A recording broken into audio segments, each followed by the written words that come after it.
नमस्कार दोस्तों, आरंभ स्कूल ऑफ कंपटीशन में आपका स्वागत है। आज हम लोग बात करने वाले हैं बीपीएससी मेंस का जीएस पेपर 1 के बारे में। जीएस पेपर 1 के अंदर में जैसा कल हमने डिस्कशन किया था, हमने क्वेश्चन हमारा चैनल पे जाइए, उस वीडियो को देखिए कि कैसे हम जीएस पेपर 1 की तैयारी करेंगे और किस किस चीज़ को हम लोग टच करेंगे। आज हम जो आर्ट एंड कल्चर सीरीज की जो बात कर रहे हैं, उसमें आज हम लोग बात करेंगे मौर्य आर्ट का, मौर्य कला के बारे में बात करेंगे। इसमें देखेंगे कि किस तरह से हमें को पोर्शन वाइज इसका देखिए। जब मौर्य कला के बारे में बात करेंगे तो इसमें स्थापत्य अलग आता है। स्थापत्य में कई सारी चीज़ें शामिल होती है। उसमें स्तूप है, पिलर है, गुहा विहार है और आप देखेंगे कि राजमहल की बात किया जाता है। तो इन सारे पोर्शन को अगर इस चारों चीज़ों को एक साथ किया जाए तो इसको एक स्थापत्य नाम दिया जाता है। जब स्थापत्य का क्वेश्चन एक बार ऐसा आया, पूछा हुआ है, तो इसको कैसे लिखना है, हो सकता है अगला क्वेश्चन जो आए उसी पर स्तूप के बारे में पूछे, हो सकता है अगला क्वेश्चन आए वो पिलर के बारे में पूछे। तो हम लोग दोनों तरीके से तैयारी करेंगे और इसको एक बहुत ही एक अच्छे तरीके से बनाएंगे, एक फ्लोचार्ट के माध्यम से पढ़ेंगे, ताकि अगर 8 नंबर का भी क्वेश्चन आए तो हम सारी चीज़ों को शामिल कर पाएँ जो हम 38 मार्क्स के क्वेश्चन वाले में हम आंसर लिखते थे। ठीक है दोस्तों, तो आगे बढ़ते हैं। अगर कोई आप लोगों को समस्या हो, कोई दिक्कत हो, तो इस नंबर पर कॉन्टैक्ट करिए, मैसेज करिए, आपके समस्या का समाधान किया जाएगा। ये जो समस्या हो पढ़ाई से रिलेटेड हो। देखिए, आज हम लोग बात करने वाले मौर्य कला के बारे में। मौर्य कला को समझने से पहले आपको समझना पड़ेगा कि मौर्य वंश की स्थापना कब हुई थी। आपको ध्यान होगा नंद वंश मौर्य कला के मौर्य वंश के पहले था और नंद वंश को हराने वाला कौन थे? चंद्रगुप्त मौर्य। चंद्रगुप्त मौर्य का साथ देने वाला कौन थे? चाणक्य। अब दो चीजों को ध्यान रखना आपको। क्या अब जब से नाम मैंने ले लिया तो आपको दिमाग में होगा चंद्रगुप्त मौर्य की बात कर रहा हूं मैं, फिर एक चाणक्य की बात कर रहा हूं। अगर दो लोग ध्यान में हैं तो यहां समझ लो कि जब कोई शासक बनता है तो वो चाहता है कि उसका जो महल हो ऐसा हो कि वो एक राजा का ऐसा प्रतिनिधित्व करे जो आसपास के राजा है, जो क्षेत्र हैं, वो इसकी प्रशंसा करे। वैसा ही एक बनाया गया था राजमहल चंद्रगुप्त मौर्य द्वारा पटना के कुम्हार में। उसको राजप्रसाद भी बोलते हैं। वो एक पैलेस था। क्या बोलते हैं उसको? राजप्रसाद। कहीं कहीं राजा प्रसाद भी बोलते हैं। ये क्या था? एक पैलेस था। अब ये चीज तो मैंने बेसिक चीजें बताई, लेकिन आपको समझना होगा कि 8 नंबर का अगर क्वेश्चन पूछता है तो उसका इंट्रोडक्शन कैसे लिखना है। एकदम बेसिक बेसिक लिखना है आपको। बहुत ज्यादा आपको टेंशन नहीं लेना है कि किस तरह की चीजें लिखनी है मुझे, एकदम टेंशन नहीं लेना। इसमें क्या करना आपको, नॉर्मल परिचय में क्या देना है, इंट्रोडक्शन में कला मानवीय भावनाओं की सहज अभिव्यक्ति है। सामान्य सी बात है कि कला वही होता है जो हम नई चीजों को लेके आते हैं सामने, वो हमारी ही अभिव्यक्ति है, एक्सप्रेशन है। वो कला के रूप में हो सकता है, कई रूपों में कला आपके सामने आ सकता है। जरूरी नहीं कि चित्रकारी में ही हो सकता है आप कोई बिल्डिंग बना रहे हो, वो भी एक कला है। कई सारी चीजों को आप बना रहे हैं, उसी की अभिव्यक्ति कला है। अभिनव गुप्त के बारे में एक चीज ध्यान रखिएगा। ये जो व्यक्ति का नाम याद रखिए, जब भी आप इंट्रोडक्शन लिखे तो इनकी बात जरूर लिखिए कि इन्होंने कला को क्या बोला है, कला गति वाधादिका। ये कोट करना है आपको। कोट करने से क्या होगा, 1 नंबर तो बढ़ ही जाएगा इससे आपको। आप प्राचीन काल से कला और स्थापत्य के क्षेत्र में भारत समृद्ध रहा है, प्राचीन काल से। और चूंकि प्राचीन काल में मौर्य कला भी था, लेकिन इनसे पहले भी कला था देश भारत में। लेकिन यहाँ पर जो मौर्य वंश में आके इसको क्या हुआ, अस्थायित्व प्रदान किया गया। अस्थायित्व कैसा दिया गया? हम इसके लिए क्या करने लगे, हम पाषाण का प्रयोग करने लगे, हम काष्ठ का प्रयोग कर रहे हैं। तो अब देखिएगा कि इन चीजों का जब प्रयोग किया गया तो इसमें तो एक अस्थायी तो आ ही रहा था, साथ ही कुछ चीजों जो काष्ठ जैसी चीजें जो बनी हुई थी, इसमें कहीं ना कहीं इसका छिन्न भिन्न हुआ और कुछ जो पाषाण के बने थे उसका अभी भी चीजें अवशेष बचे हुए हैं। तो अवशेष कुछ काष्ठ के भी बचे हुए हैं, लेकिन उस स्तर पे नहीं है जो जिस स्तर पे पाषाण की चीजें हैं। तो हम समझेंगे। तो एक बेसिक यहाँ पर आप दीजिए, और जब इतना आप लिखेंगे इसके बाद आप लिखिए कि मौर्य कला की जो ऊंचाई पर ले जाने का कार्य किसने किया। मौर्य कला को ऊंचाई ले जाने पर काम कौन किया? एक चंद्रगुप्त मौर्य, अशोक और दशरथ। ये 3 का नाम आपको भूलना नहीं है। मौर्य कला पढ़ेंगे तो इन तीनों ने ही मिलके मौर्य कला को एक नई ऊंचाई प्रदान की थी। इन्होंने कार्य किया था, इन्होंने क्या क्या काम किया था, इसको हम समझेंगे। मौर्य कला में क्या है, मौर्य कला की एक बात करेंगे तो इसमें 2 चीजों को ध्यान रखना है। इसको हम 2 रूपों में पढ़ेंगे, एक राजकीय कला जिसको कोर्ट आर्ट बोलते हैं, एक लोक कला है। तो ये दोनों को अलग करके पढ़ेंगे। राजकीय कला वो होता है जो राजा या राजकीय संरक्षण में जो कला का विकास होता है उसको राजकीय कला बोलते हैं। तो एक समझिए, इस मैप को आपको समझना है।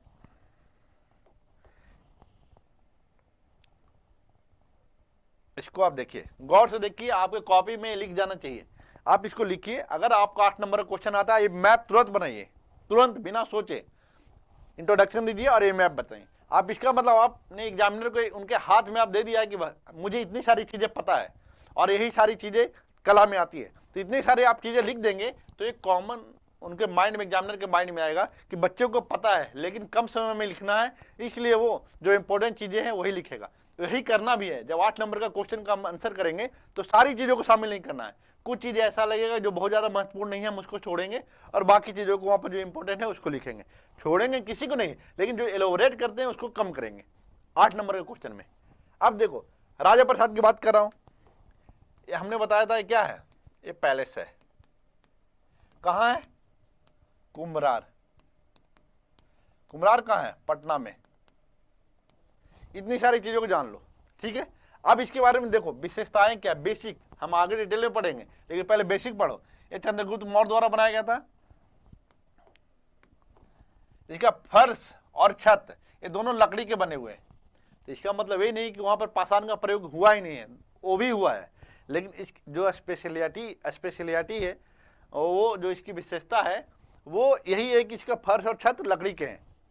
दूसरा देखेंगे बलुआ पत्थर का भी प्रयोग किया गया, कई स्तंभ बनाए गए हैं बलुआ पत्थर के इसमें, तो वो भी वहां देखने को मिलता है। हमने बताया कि पटना कुम्हरार में है। ये बेसिक चीजें आपको पता होना चाहिए, ये कैसे हुआ, इसमें क्या स्तंभ बनाने में अशोक ने क्या काम किया था, वो भी हम डिटेल में आगे पढ़ेंगे। लेकिन एक बेसिक चीजें इतना है राजप्रसाद के बारे में, और किसने क्या इसके बारे में बोला है वो आगे भी पढ़ेंगे। स्तंभ का देखो, स्तंभ को 2 रूपों में बांटा, एक धम्म आधारित, एक समान। धम्म मतलब क्या हुआ कि इसमें 2 रूपों में देख लो, अगर राजा का कोई आदेश है, कोर्ट का कोई आदेश है, धर्म का प्रचार है, धर्म प्रचार करना है, तो इसमें क्या होता है, इसको एक रूप में बांटा। एक समान बात है, एक सादा पिलर बना दिया गया, ऐसे ही लगा दिया गया, तो 2 तरह के पिलर बनते थे, तो ये ध्यान रखना है आपको कि 2 तरह के पिलर यहाँ बन गए। अब हम बढ़ते हैं स्तूप की तरह। स्तूप क्या होता है? स्तूप क्या था कि बुद्ध की मृत्यु, महात्मा बुद्ध की मृत्यु के बाद उनके जो अवशेष थे वो विभिन्न स्थानों पर रखे गए, और जिन स्थानों पर रखे गए इस अवशेष को वहाँ पर स्तूप बनाया गया। इसलिए माना जाता है कि बौद्ध धर्म को मानने वालों के लिए पवित्र स्थान होता है। जब पवित्र स्थान होता है तो ऐसा नहीं है अब बुद्ध के अवशेषों को 8 स्थानों पर रखा गया, लेकिन कई स्थानों पर अब स्तूप बन रहे हैं।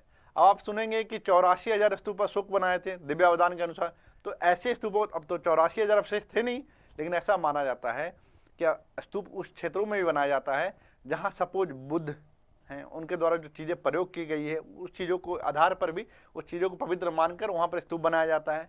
उनके जो शिष्य हैं, उनके अवशेष हैं, तो उनके आधार पर वो स्तूप बना दिया जाता है। आप देखेंगे उनके द्वारा प्रयोग की गई चीज़ें हैं, उन चीज़ों के आधार पर भी स्तूप बना दिया जाता है। तो समझो इसी तरह स्तूपों की संख्या बढ़ती है। अब तो बेसिक चीज़ें हैं।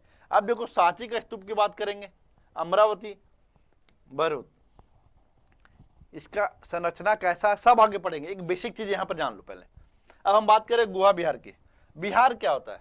विहार वो होता है जहाँ पर जो आजीवक होते हैं या भिक्षु होते हैं, जब मौसम का बदलाव होता है, जब बारिश का मौसम होता है, तो उनको रहने के लिए कोई स्थान चाहिए होता था। तो ऐसे में कुछ विहार राजाओं द्वारा बना दिए जाते थे ताकि वहाँ रहे, और प्रार्थना सभा भी विहार होता था। तो ऐसे में गुहा विहार जो बनाया गया, एक गुहा विहार जो बनाया गया अशोक द्वारा, अशोक ने बनाया था। गया के पास में एक बराबर पहाड़ी है, वहाँ पर 4 बनाया गया था, सुदामा, विश्व झोपड़ी, लोमित ऋषि और कर्ण चौपड़। अब नागार्जुन पहाड़ी में किसने बनाया था? इसी के दशरथ, ये कौन है? अशोक के पौत्र इन्होंने क्या किया था, नागार्जुन पहाड़ी में आजीविकों के लिए 3 गुफा बनाया था, गोपी, भयानक, वेदांतिक। ये बेसिक चीज़ें आपको पता होना ही चाहिए, ये आपको भूलना नहीं है। इन चीज़ों को आप अपने पास लिख लो। सबसे पहले आपका होना चाहिए इंट्रोडक्शन के बाद जब बॉडी पार्ट में आओगे तो थोड़ा बताओगे कि इन्होंने, इन शासकों ने इसको ऊंचाई प्रदान की, और ये मैप बनना चाहिए। इसके बाद नीचे डिस्क्रिप्शन इसको लिखना है, ठीक है। अब आगे चलते हैं।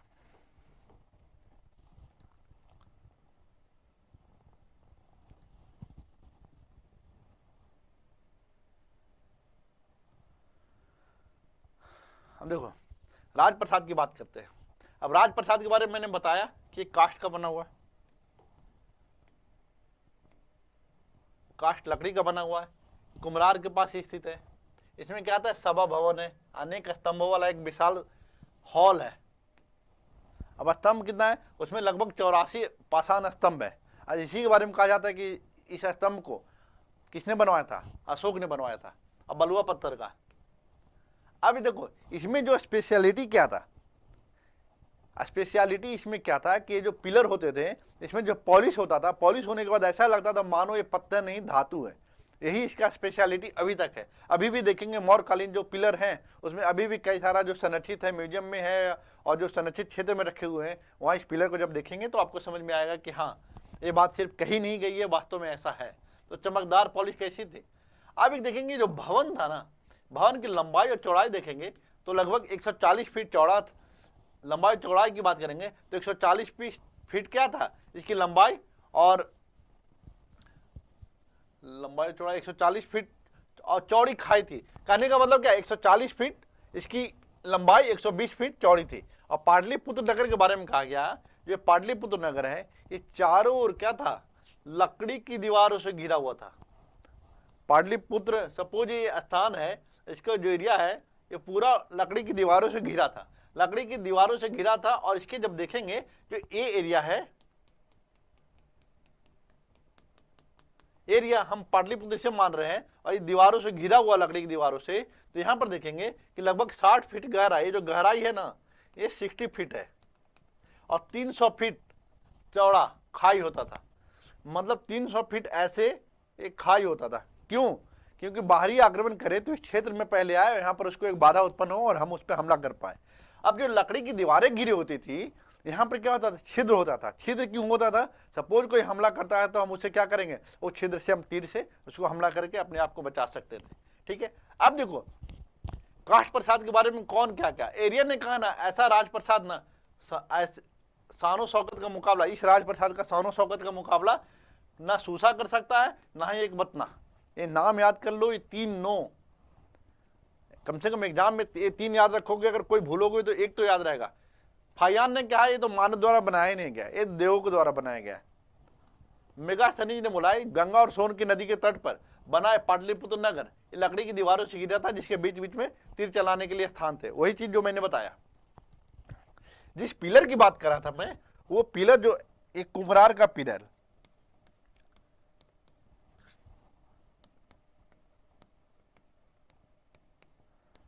ये ऐसा ही पिलर बनाया जाता था। लगभग 84 स्तंभ थे। कहाँ 84 स्तंभ थे, राजप्रसाद में। इस तरह की चीजों को, स्तंभों को आप देखेंगे अब तो कई विखंडित हो गए। हमने बोला था फर्श और लकड़ी क्या थे, फर्श और छत क्या था, लकड़ी के बने। देखो आप कितने मोटी मोटी लकड़ियों को ये रखे जाते थे। तो इस तरह की चीजें वहां पर होते थे, और इनका संरक्षण सही तरीके से नहीं किया गया। जो आज ये अगर संरक्षित किया जाता तो एक पर्यटन का बहुत ही बड़ा क्षेत्र होता। लेकिन ठीक है, जब जागा तभी सवेरा। अब बिहार गवर्नमेंट इसके लिए एक्टिव है। अब देखो एक चीज जो बता रहा हूं, अब हम लोग बात कर रहे हैं, अब राजप्रसाद की बात होगी, हम पिलर की बात करें। पिलर के बारे में हमने क्या बताया था कि 2 तरह के पिलर है, दो तरह के पिलर हैं। कैसा पिलर है, एक तो धम्म आधारित है, एक हमने बोला समान है। धर्म में हमने बोला था कि 2 तरह की चीजें होती थी। एक क्या होता था कि धर्म का प्रचार, दूसरा क्या होता था कोर्ट आदेश। कोर्ट आदेश मतलब राजा का आदेश।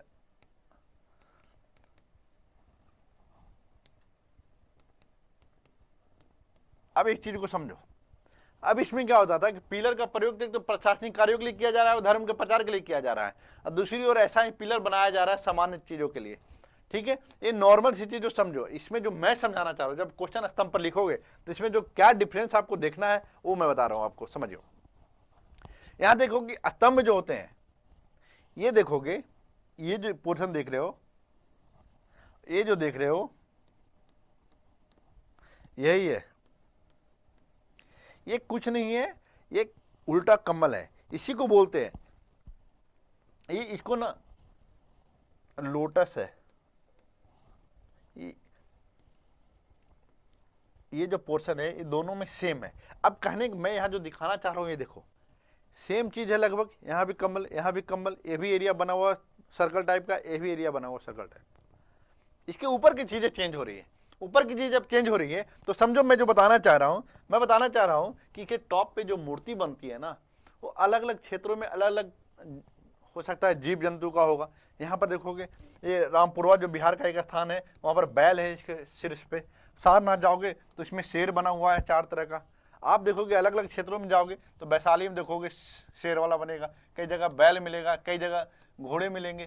तो इस तरह की चीज़ों को आपको समझना पड़ेगा कि कौन से क्षेत्र में किस मूर्ति पे कौन से पिलर पे कौन सा मूर्ति बना हुआ है। तो बिहार के परिप्रेक्ष्य में तो बहुत ही ज़्यादा महत्वपूर्ण है। और क्योंकि जब अरेराज की बात करेंगे तो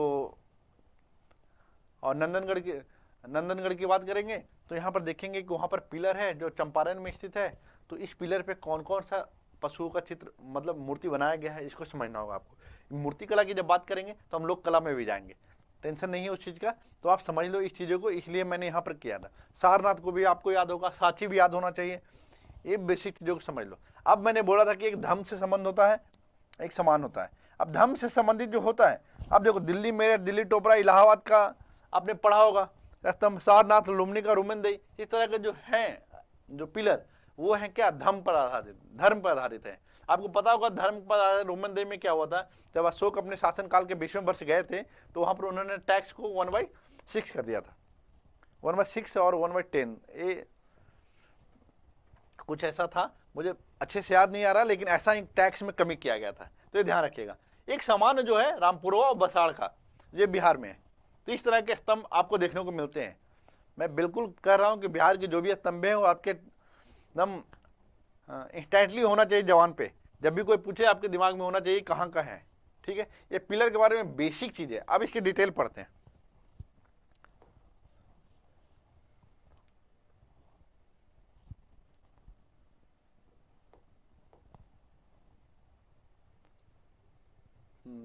देखो हमने बोला अशोक ने क्या किया, अशोक ने मौर्य कला को नई ऊंचाई पर पहुंचाया। इसके पहले मैंने बोला कि मौर्य कला को नई ऊंचाइयों पर पहुंचाने वाले 3 शासक थे, चंद्रगुप्त, अशोक और दशरथ। लेकिन अगर पिलर की बात करेंगे तो पिलर को सबसे हाईएस्ट स्थान पर कौन लेके गए, अशोक। अशोक ने इसको अपने शासन में प्रयोग किया पहली बार। तो स्तंभ के बारे में बात कर रहे हैं तो स्तंभ में क्या होगा, हमने बात कर लिया कि 2 तरह के स्तंभ होते हैं। अब इसमें समझो, एक फिगर बनाता हूँ, फिगर समझो, हमने वहाँ दिखाया था। मुझे ज़्यादा अच्छा ड्राइंग नहीं आता, बस बेस समझो क्या कहना चाह रहा हूँ मैं। इस तरह के समझो एक फिगर बन गया।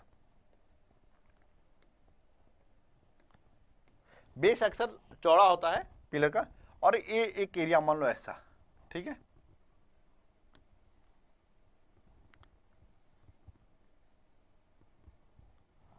ऐसा यहां पर क्या बनाना है, उल्टा कमल बनाना है आपको।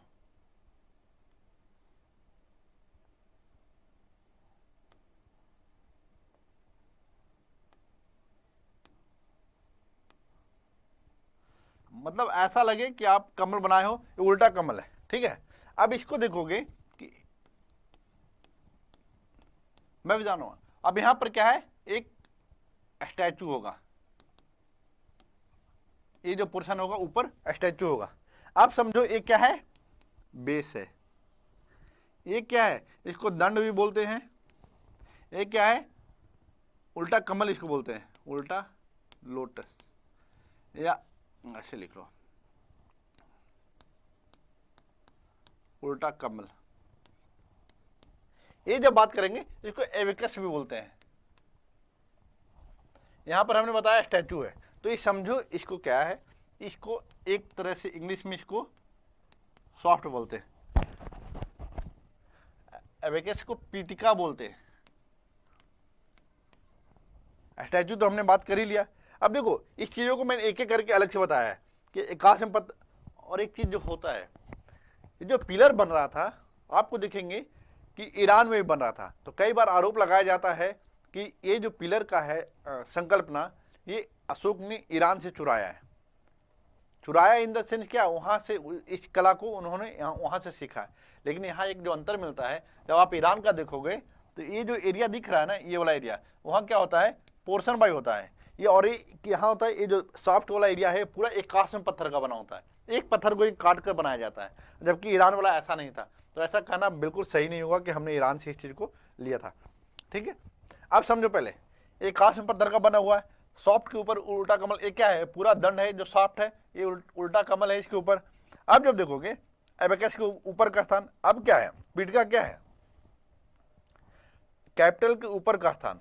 अब देखो हमने बोला कि जो उल्टा कमल है इसी को बोलते हैं हम लोग कैपिटल बोलते हैं। तो अब कैपिटल के ऊपर का स्थान क्या है, ये पीठिका है, ये वाला एरिया। इसके ऊपर वाला एरिया क्या है, यहाँ पर स्टैचू है। तो आप समझ लो कि एबेकस के ऊपर बनाया गया जानवर। अब जानवर कोई भी हो सकता है, जानवर कोई भी हो सकता है, लायन हो सकता है,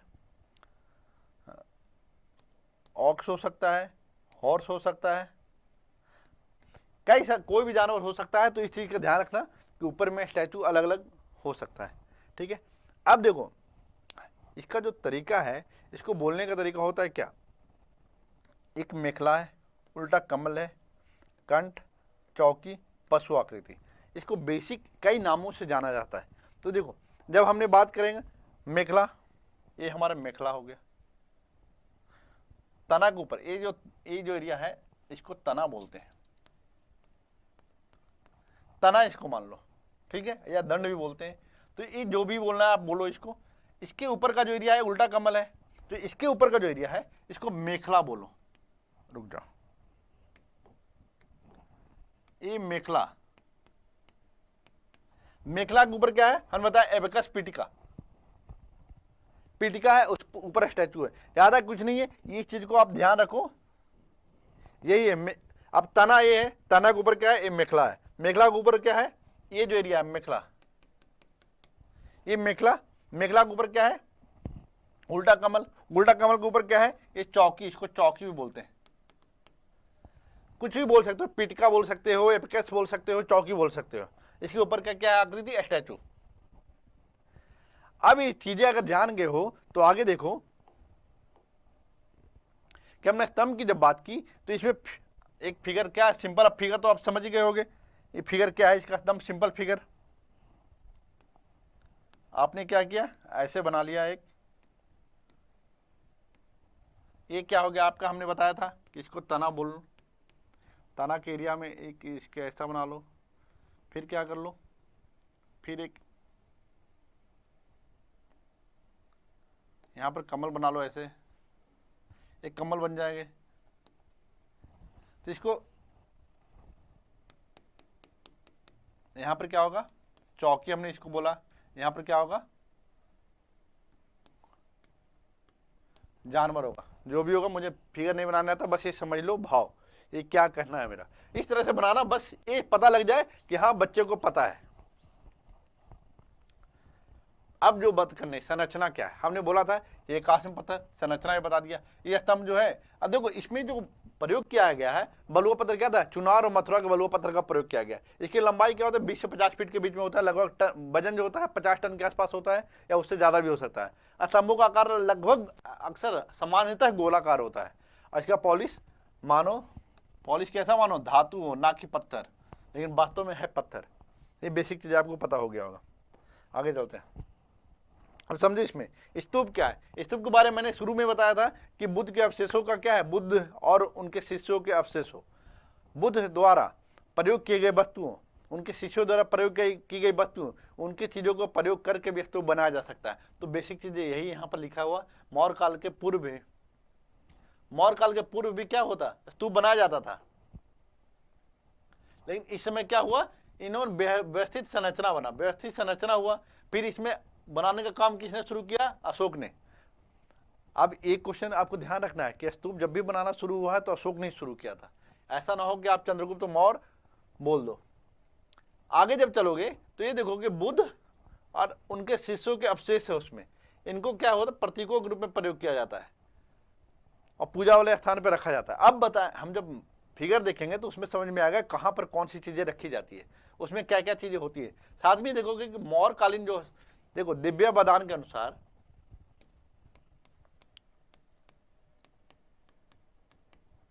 दिव्य बदान के अनुसार कहा गया है कि अशोक ने लगभग 84,000 स्तूपों का निर्माण करवाया था, जिसे पुष्यमित्र शुंग ने इसे नष्ट करवा दिया था। तो ये ऐसा चीजें हो सकता है अतिशयोक्ति हो, लेकिन ऐसा दिव्य बदान में लिखा गया था, उसके हिसाब से मैंने ये चीजें लिखी है। कुछ स्तूप जो सारनाथ, सांची, बोधगया, बहरूद, इंडिया के बाहर में कई स्तूप बनाए गए, श्रीलंका में, इंडोनेशिया में बोरोबुदुर, तो इस तरह की चीजें बनाया गया है। तो अशोक द्वारा जो बनाया गया है, इन सारी चीज़ों का ध्यान रखना है। जब सांची की बात करेंगे तो सांची ही एकमात्र ऐसा स्तूप है जिसको यूनेस्को द्वारा हेरिटेज घोषित किया गया है। अब इसकी संरचना पर चलते हैं।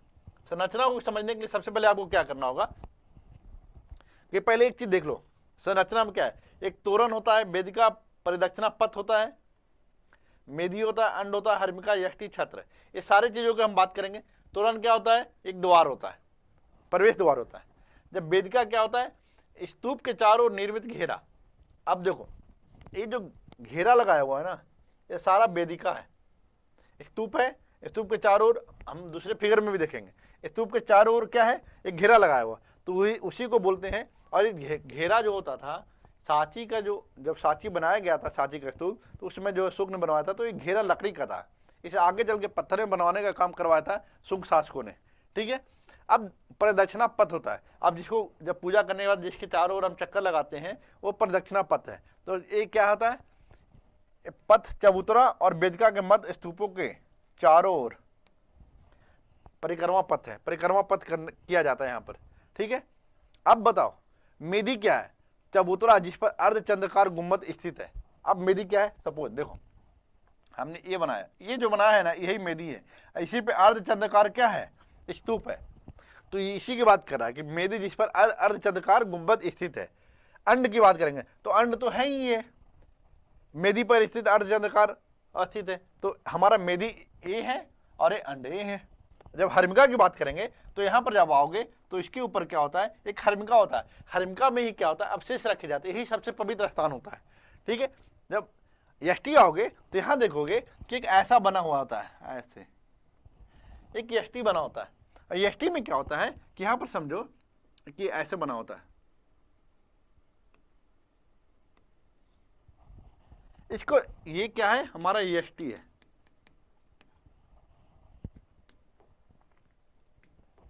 ये यष्टि है, ये वाला पोर्शन, ये यष्टि, ये क्या है? छत्र है। ये तीनों छत्र है। और इसको क्या है? श्रद्धा, सम्मान, उदारता का प्रतीक है। हम देखेंगे आगे, लेकिन आप समझो इस चीज को जो मैं समझाना चाह रहा हूं। जब ऐसे आएगा तो मैप में भी हम लोग इसको समझेंगे कि कैसे बनता है। अब यहां देखोगे ऐसे ऐसे। चलो दूसरे फिगर में देखते हैं। अब देखो, इसमें हमने बात कर लिया। अब सारी चीजों को आपने अगर देख लिया तो देखो, पहले इस फिगर में देखना, ये जो एरिया दिख रहा है ना, ये जो ऐसे दिख रहा है, ये जो ऐसे बना हुआ है, ये तोरण द्वार है। तोरण द्वार, यही मुख्य द्वार है। ठीक है। लेकिन तोरण द्वार देखोगे कि कुछ कुछ तोरण द्वार क्या होता है कि इधर भी बना है, इधर भी बना होता है। तो ऐसा है जो बना होगा वो तोरण द्वार होता है। तो एक चीज आपने समझ लिया। अब हमने क्या किया? यहां से एंट्री आपने कर लिया। अब ये देखोगे, ये परिदक्षिणा पथ है जो हमने बात किया था अभी।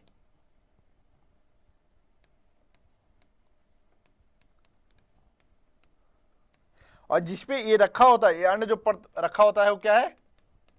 मेदी। जो अर्धचंद्रकार बना हुआ है, ये कहाँ रखा होता है? मेदी पे रखा होता है। ठीक है। और हमने बताया था कि यहाँ पर जो अर्धचंद्रकार के ऊपर जो रखा होता है ऐसे, वो हर्मिका होता है जिसमें पवित्र चीजें रखा जाता है। ये हमारा क्या हो गया? ये यष्टि हो गया और ये छत्र हो गया। ये इतना ही चीजें आपको ध्यान में रखना है। और इसे आपको एक छोटा सा बनाइए जल्दी से, और बना के इसको वहां दिखा दीजिए अगर स्तूप के बारे में खाली पूछे तो। लेकिन ध्यान रहे, कोई भी चीज बनाइए तो एक बिहार का मैप आपको पता होना चाहिए। बिहार का मैप पता रहेगा तब और ज्यादा अच्छे से आप लिख पाएंगे। मैप में आप दिखा दीजिए कि कहाँ कहाँ पर है ऐसा स्तूप। तो राजगीर दिखाइए, बोधगया दिखाइए, वैशाली, चंपारण, इन सारी चीज़ों को दिखा दीजिए कि ऐसा ऐसा जगह पर पिलर भी बना हुआ है, कुछ जगह पर स्तूप बने हुए हैं। तो आप दिखा देंगे तो इससे क्या होगा? आपके नंबर बढ़ जाएंगे। अब देखो, बिहार और गुहा बिहार की बात कर रहा है, हमने जल्दी से कर लिया। बिहार और गुहा बिहार क्या है? तो हमने बताया था शुरू में इंट्रोडक्शन में ही कि क्या होता है कि आज कुछ भिक्षुओं द्वारा, जो बौद्ध भिक्षु होते हैं या आजीवक होते हैं, उनके लिए जब ऋतु परिवर्तन होता है तो बारिश के दिनों में भी उनको रहना होता है। तो उनके लिए ऐसा कुछ स्थान बना दिए जाते हैं जहाँ पर वो रख कर भगवान का ध्यान लगा सके और अपने बारिश के दिनों में अपने आप को बचा सके। तो ऐसे बिहारों का निर्माण करवाया गया था। हमने बोला था कि किसने किसने निर्माण करवाया था, अशोक ने भी निर्माण करवाया था। आपने अगर पीछे देखा होगा तो आप देख लेना पीछे जाके। मैं सिर्फ यहाँ पर ये दिखाना चाहता हूँ कि बिहार जो होते थे कई जगह पर, कहाँ, गया के बराबर पहाड़ी के पास जाओ, फिर एक नागार्जुन पहाड़ी,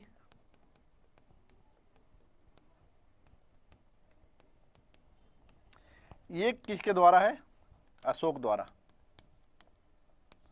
ये किसके द्वारा है, दशरथ। आप देख लेना पीछे जो हमने बताया है वही चीज को आपको लिख देना है। यहां पर जो मैं बताना चाह रहा हूं सिर्फ ये बताना चाह रहा हूं कि आप देखो अब बिहार कैसा आ रहा था। एक फिगर बनाना होगा तो सिंपल ऐसा फिगर बना दो। मैं अभी बोल रहा हूं, मुझे फिगर नहीं आता, बस मैं आपको सिर्फ एक हिंट दे रहा हूं कि इस तरह का बना के आप अपने आप को नंबर, इसी ऐसा ही स्थान होता है जहाँ पर विहार होते हैं, लोग रहते हैं, अपना प्रार्थना जो भी करना होता है तो बौद्ध भिक्षु और आजीवक लोग अपना करते थे। तो इस तरह से ये पोर्शन हुआ कंप्लीट। सिर पे हमने आज बात किया राजकीय कला के बारे में। कल हम लोग बात करेंगे लोक कला और पाल कला के बारे में बात करेंगे। तो ठीक है, आज के लिए इतना ही। वीडियो अच्छा लगे तो लाइक करिए, सब्सक्राइब करिए, शेयर करिए। Thank you so much.